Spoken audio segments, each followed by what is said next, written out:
नमस्कार, मैं जितेंद्र चतुर्वेदी मतांतर में आप लोगों का स्वागत है। गांधी परिवार से इतर कांग्रेस की कमान किसके हाथ में होगी, ये मिलियन डॉलर सवाल बना हुआ है।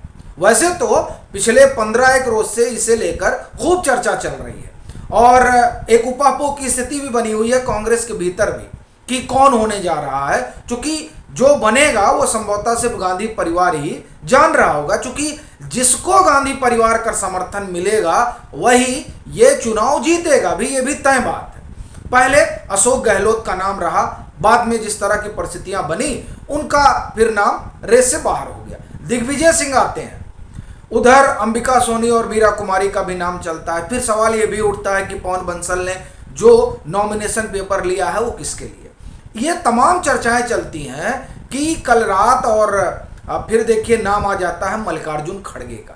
और असल में ये जो आप कहिए कि मास्टर स्ट्रोक है, चूंकि अगर आप कास्ट पॉलिटिक्स, चूंकि अगर आप राजनीति कर रहे हैं तो जाहिर तौर पर उस पर जाति आएगी ही आएगी, और उस जातीय गुणा भाग में मल्लिकार्जुन खड़गे दिग्विजय सिंह से तो बेहतर है ही और बहुत मच बेटर है। सवाल यह है क्यों। पहले अशोक गहलोत का जब नाम चल रहा था तो यह माना जा रहा था कि साहब वो ओबीसी हैं और अति पिछड़े हैं, तो इससे अगर भाजपा के बरक्स एक जो लड़ाई होगी वो बड़ी दिलचस्प होगी जब भाजपा बनाम कांग्रेस होगा। लेकिन जब नाम दिग्विजय सिंह का आया तो ये अलग बात है। कई लोग अपनी सुविधा अनुसार विश्लेषण कर देते हैं। जैसे जब उत्तर प्रदेश का चुनाव चल रहा था तो बताया गया कि साहब एक तरफ अखिलेश यादव है, एक तरफ योगी आदित्यनाथ हैं, तो अब चुनाव अगड़ा बनाम पिछड़ा होगा। लेकिन जब कल तक ये चर्चा चल रही थी कि दिग्विजय सिंह अध्यक्ष होंगे तो ये नहीं कहा गया कि साहब अगड़ा बनाम पिछड़ा होगा, क्योंकि अगर ये कहते आप तो भाजपा बहुत आगे निकल जाती उनके ही विश्लेषण में। तो अपना विश्लेषण भी करना और इन बातों से बचना भी है, तो वहाँ ये बात नहीं कही गई, क्योंकि उनका अपना एक इकोसिस्टम है जिस इकोसिस्टम में ये तो दिखाना बताना और जताना है कि भाजपा हो मोदी हो ये सब गिरे ही जा रहे हैं, बस अब 2024 का चुनाव हार ही रहे हैं। सो वहाँ दिग्विजय सिंह के बनने को भी एक तरीके से जस्टिफाई किया जा रहा था। लेकिन मेरा अपना मानना रहा कि उनका बनना कांग्रेस के लिए अपना पैर कुल्हाड़ी पर दे मारने जैसा होता, क्योंकि वो बनते तो जो कास्ट पॉलिटिक्स है उसमें भी कुछ कांग्रेस को हासिल नहीं होना था। एक दूसरा वो अगड़ा बनाम पिछड़ा वाला मसला हो जाता और भाजपा को बैठे बिठाए एक बड़ा मुद्दा मिल जाता कि साहब देखिए अभी तक ये उस सोच से निकल नहीं पाए, भले ये बात करते हो सोशल जस्टिस की, लेकिन ये अपनी पार्टी में सोशल जस्टिस नहीं कर पा रहे हैं। दिग्विजय सिंह राजा महाराजा भी हैं। सो ये तमाम चीजें रही और जो एक भाजपा की पॉलिटिक्स है हिंदुत्व वाली, उस पॉलिटिक्स के लिहाज से भी दिग्विजय सिंह का बनना कांग्रेस का औंधे मुंह गिरने जैसा होता।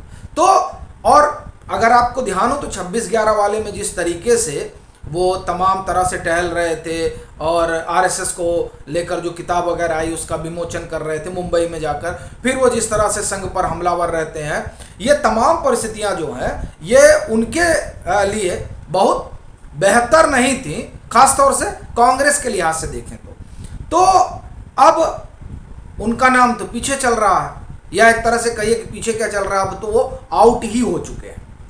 अब बात हम लोग करते हैं मल्लिकार्जुन खड़गे पे। मल्लिकार्जुन खड़गे एक तो जो आप ये कहिए कि राजनीति में कास्ट पॉलिटिक्स है उसमें बहुत सूटेबल बैठते हैं कांग्रेस के लिहाज से देखा जाए तो, एक बात। दूसरी बात वो दक्षिण से आते हैं और दक्षिण में कांग्रेस ने पूरा जोर लगा रखा है। ये जो भारत जोड़ो यात्रा है इसमें आप अगर देखें तो दक्षिण में इस पूरी यात्रा का एक लंबा समय कांग्रेस वहां दे रही है। तो जाहिर तौर पर कांग्रेस वहां अपने जरिए, अपने गठबंधन के जरिए ज्यादा से ज्यादा सीटें हासिल करने की कोशिश में लगी हुई है।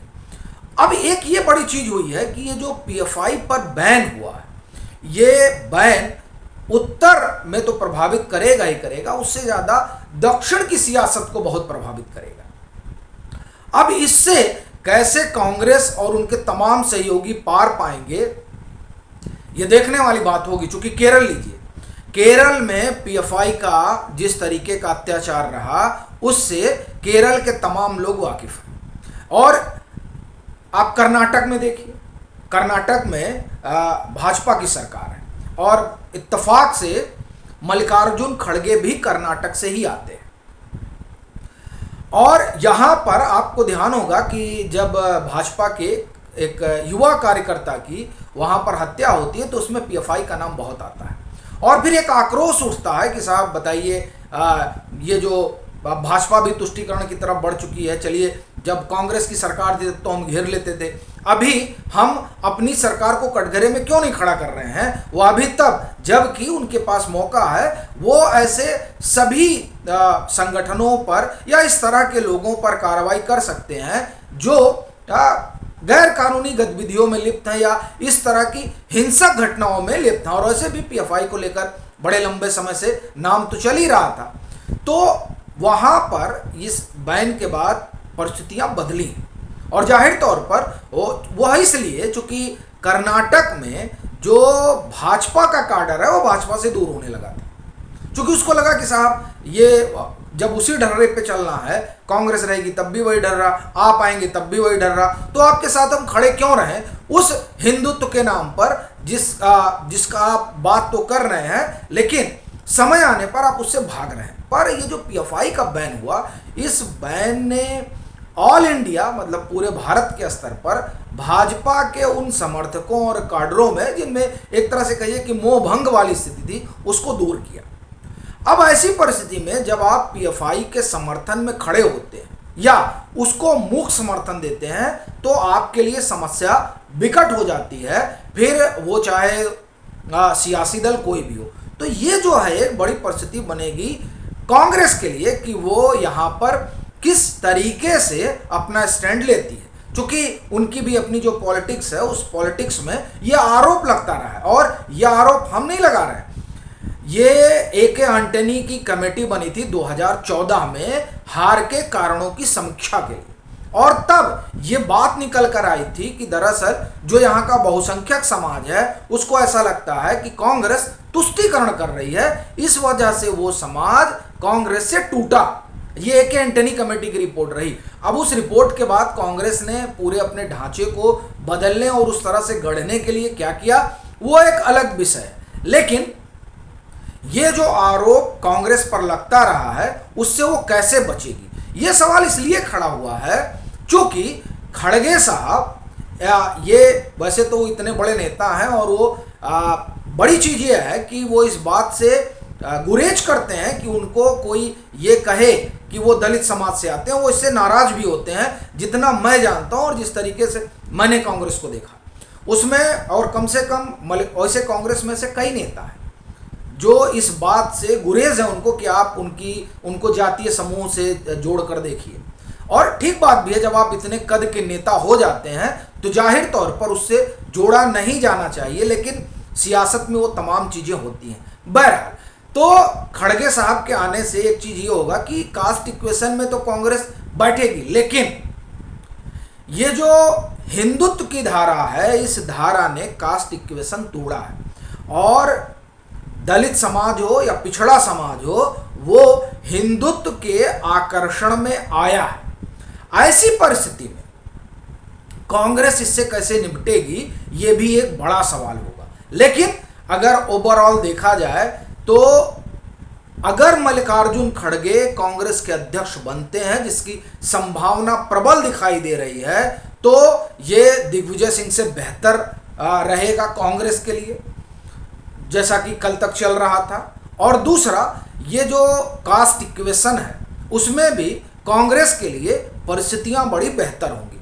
अब ये अलग मामला है कि उनके बनने के बाद कितना फ्री हैंड उनको मिलता है, क्योंकि एक जो चीज़ ये चलती रही है कि साहब जो भी बनेगा तो वहाँ अगर आप निर्णय नहीं करा पा रहे हैं तो आप चले जाएंगे गांधी परिवार के पास।